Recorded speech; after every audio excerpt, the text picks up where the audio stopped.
everybody, it's Dan. Welcome back to We Wargame. This is going to be a review of Wargames Atlantic's Cannon Fodder kit. This is going to be a sprue review, which are of kits that I've identified that are really just one, or in this case, two sprues repeated multiple times. And in that way, if we go over these sprues together, I can give you a good idea of what you're going to get if you pick up the box for yourself. So this kit's been out for about 4 years now, 3 years, 4 years, somewhere in that range.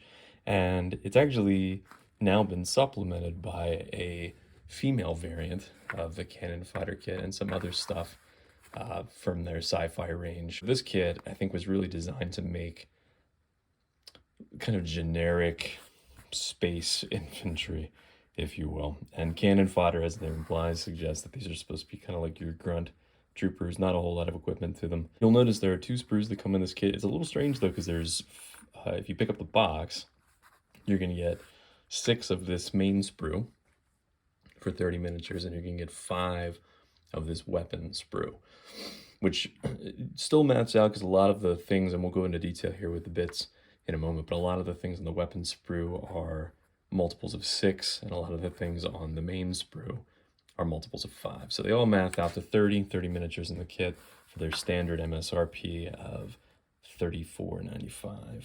So let's take a look at the weapon sprue first here, and I'll do an overview shot, and then I'll go into detail on the breakup of the bits and give some thoughts. From a sculpting standpoint, everything's fantastic. That's the standard fare for Wargames Atlantic. I really have no issues with them from a production standpoint. Very crisp, very few mold lines on them. And it seems to me that I think this weapon sprue has been included in a couple of their sci-fi kits now, which makes sense for anything that you're trying to make as kind of like future space infantry. Like I think their URA come with this, kind of like future space marines, not space marines, but marines in space. So I think there's a few of the kits now that use this, what they're calling weapons and equipment sprue. You can see over here. So in terms of what you get on this sprue, a number of left arms. And if you're not familiar with Wargames Atlantic's numbering system, they have a number and a letter indicating the left arm, and then a number and a letter indicating the right arm. So it's always very easy to match up which is supposed to go with which weapon. So a number of left arms up here. In terms of the firearms that you've got 6, what I will very carefully refer to as a laser gun. You can infer from that what you want. But you can see here that they're all the same style. And one thing that jumps out at me anyway, some look like they're in firing poses, some in running poses, but they all have bayonets affixed, which I really like. I think that makes it look a lot more menacing, but some might not like that. It seems like it'd be easy enough though to just use your X-Acto knife if you got one and just cut it off from down on the bottom. It doesn't look like it's like fully integrated with the gun. But yeah, otherwise, I think they look really cool, and it makes sense to me anyway. If I'm fighting aliens in space, I would want to have a knife at the end of my gun too. From a sculpting standpoint, they're great. I think my only criticism is that, like, if I look at this one, which is like a loose gun, again, there's 6 in hands, and then there's this one loose one here. There's certain things about it that just don't look right from a proportion standpoint. It seems to me like it might have been designed by someone who isn't actually that familiar with firearms. Little like stupid stuff that like you'll never notice on a 20mm model, but yeah, things that just like it ergonomically doesn't really make any sense to me. Like the bolt here is not lined up with the barrel if it is actually firing projectile. The lower receiver here is too low down, but anyway, that's maybe the gun-toting American in me that's noticing dumb stuff like that. Because otherwise, again, if you're looking at it in the hand, it looks just fine. So I think that's effective enough. And then it comes with one specialty weapon, which is, I think, intended to be some kind of plasma weapon mounted underneath the arm there, and very kind of large and cumbersome looking. This actually mirrors what we saw on the Einherjar, the Dwarven space set squats. So kind of cool that they're carrying that design over, I guess. And that's it from a firearm standpoint in terms of what comes in this kit. I do wish they maybe included like one more specialty weapon, be it a melta gun or a sniper rifle, just something else. But I guess if these are supposed to represent, again, like grunt troops that you're just kind of throwing into the front lines, they probably wouldn't have too much specialty training anyway. A couple of backpacks here. Again, remember, there are 5 of this sprue, so there's actually just enough backpacks for all 30 miniatures if you wish to do that. couple different designs here too, which is cool, and slightly different in terms of what's being carried. Like you can see some have like bayonet scabbards, some have little shovels, bits of rope and stuff. So very cool there. A couple of what I'll call command options, kind of loose hands that are supposed to go with some kind of, almost looks like a flare gun to me, but that's effective enough as a pistol. And then some other bits and bobs. You've got a couple of loose magazines over here. You've got some like chains if you're going to try to make a penal legion, like prisoners. And then what is also cool is up here you've got kind of generic space helmets, like fully enclosed helmets that look like they've got built-in respirators on them. So that's very cool. So from a bits number standpoint, again, you have 5 of the sprues. You're going to have enough heads to equip all 30 with these heads if that's something you wanted to do. It's a very cool, very effective, I think, as a like supplemental weapon and equipment sprue. And then to our main sprue, which is quite small, but again, it's meant to go in conjunction with that equipment and weapon sprue we just looked at. This is what we got. So again, there's 6 of the sprues. You're going to have 30 miniatures across this kit. And you can see all of them are in various poses, but they have the same outfit on, which is this kind of jumpsuit looking thing. And the poses all seem fine. Sculpting's all great, detail's nice.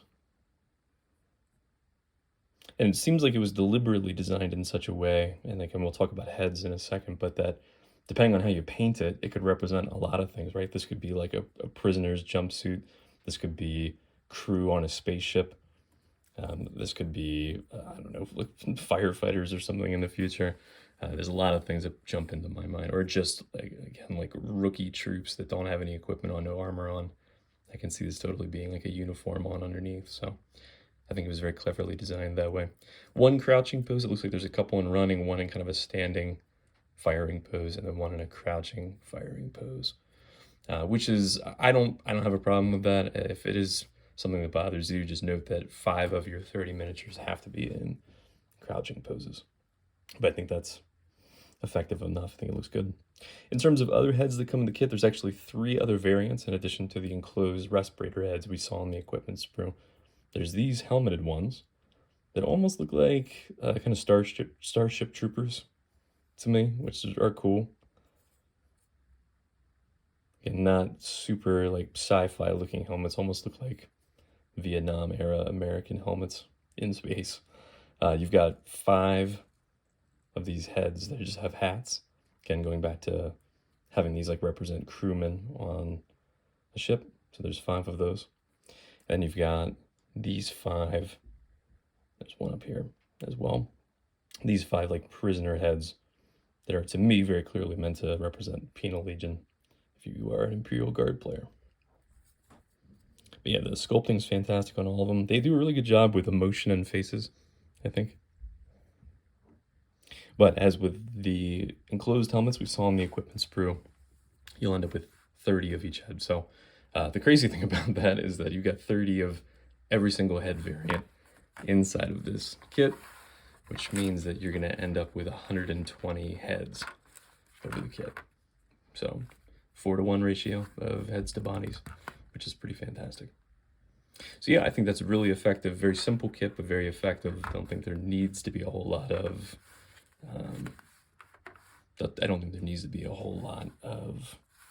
stuff in this kit, aside from what we just looked at. So let me snip these off the sprue. I'll put some of them together, and then we'll take a look at how they scale up, and I'll give you my final thoughts. So I'm still in the middle of putting these together here, but one common thread that I've noticed in putting a handful of these together already is I think that the neck attachment point on these heads is a little bit long. And I don't mean by much, but you can like really see it on this guy. Whereas I think if you were to just cut it down a little bit before you attach it, so like just take maybe like that much off and then attach it to the miniature, I think you're gonna end up with a better result. It's gonna look a little bit more natural. So that's what I'm gonna be doing here, and it's something that I thought I would just show you in real time. And here we go. So I've built up 5 figures here, using all 4 of the head variants. So let me get organized. And I'll show you what I've done. As I mentioned in that little intermission, I did go through and cut the necks on all but the Penal Legion guy. And as you saw, it really is that fast. You can just slice the neck and it will drop on, no problem. And I think that the proportions look a little bit better. But yeah, I think these are fantastic figures. They go together really well. I was dry fitting a lot of the weapons on different bodies, and I feel everything like made sense, which is great. So it gives you lots and lots of options. So there's your Penal Legion guy. Here's your, like, I don't know, ship crew or cadet, something like that. The hat option. But you can see a drastically different pose for holding the gun there. So you can imagine this on the guy that we just showed you would, again, create a totally different looking figure. So that's very cool. Then we created what I'll call like a pilot, I guess, something like that. I'd mentioned like a space firefighter that you could also get away with here. This also looks like a ship engineer or something. But I guess this also looks like a downed pilot, maybe on an alien world. Using that flare gun option there. And then I have two that I've created with that kind of Starship Troopers vibe. Here's one in a crouching pose. This is the only one that kind of, to me, like if I turn him this way, I think you have to be careful. Like I chose the wrong arms for this guy because this makes him look kind of like he's falling backwards a little bit. But otherwise, I think this is really cool. And here's another one. And this is the one that I threw a backpack on just for kicks. In terms of scale, I mean, if you've seen my other review videos, you'll know I really am into cross manufacturer scale. Unfortunately, I don't have any Warhammer models other than, well, I'll show you what I do have. I don't have a lot that I can compare this to. This is a 3D printed Space Marine Primaris scaled Space Marine miniature. It's not Games Workshop, it is a 3D sculpt, but I did hold it up while I was in the game store to an actual Primaris model, and it's the exact same height. Shoulder pads are a little bit different, but it's the exact same height, so it'll give you a good idea in terms of size that these are going to be pretty much on par with 40K Cadians, for example, the plastic Cadians. I'd say the proportions are actually a little bit better and more human-like. This is a Warhammer Empire model on the left that gives you a pretty good idea of what like a Games Workshop human figure is going to look like next to these.